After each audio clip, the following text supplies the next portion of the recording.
Now watch this. This is the Ricky Fowler tic-tac-toe lesson that I have to give to better players. Now look on the screen here a second. So I'm gonna make the tic-tac-toe board here. Okay. And this tip came from Ricky Fowler's coach. He used to work with him on this idea of the tic-tac-toe. Now, if you would switch with me a moment here. Okay, now look, what you can do, and this is going to start to help you get better with your wedge, okay? And what you want to do at the range, and you want to go to the range and think, okay, I'm going to do the tic-tac-toe board, which means what? We're going to hit low draw, right? Low straight, low fade. Mid draw, mid straight, mid fade. High draw, high straight, high fade. Now, how are we going to do it? It's all here. It's all in this hand, okay? So what I'm going to do is if I'm going to try and hit one. So from a standard square position, I'm going to try and hit a low hook right now, right? So I'm going to make a backswing here like this, and then you see what I just did there.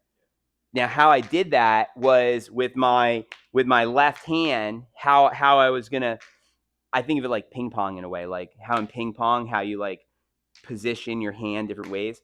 It's kind of like that's what I'm doing with my hand. Now, this next one, I'm going to try and hit low, straight. So I'm going to make my swing and then try to go low straight, right? Then I'm going to hit a shot, and then I'm going to try and go where? Low to the right. Right? Now, how am I doing that? I'm standing square each time, but I'm doing what? I'm changing my hand position here, right? Then I'm going to say, okay, now I want one that's going to go, a mid draw, right? So instead of having so much lean, I'm going to have a little less lean, but I'm still going to have it closed, right? So here I'm going to try and hit the shot that's going to be the mid draw shot. There you go. And so you can see on that one, I got my hand turned a little, but I didn't de-loft it as much. Then I could do, well, I could go through them all. We should have you do it now. But you get the point here. What I'm doing is I'm changing what I'm doing mainly with my left hand position, Justin.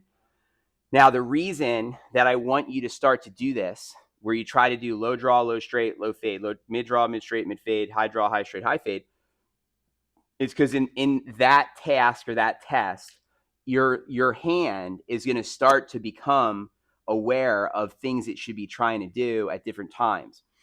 Because I found that when we were playing, that was the part that, as if I can get you stronger at that, your hand control is going to make a huge difference for you. Because you got plenty of distance. You got a good game, good body position. There's very consistent stuff. Once we get this club face working correctly, then it's a matter of how good are you at being aware of that hand. Because like I said, especially with your wedges, this is where with a wedge, you can, when I hit a wedge that I'm trying to send at the flag, I'm doing the low straight shot. The low straight or the mid straight shot is what I'm going for.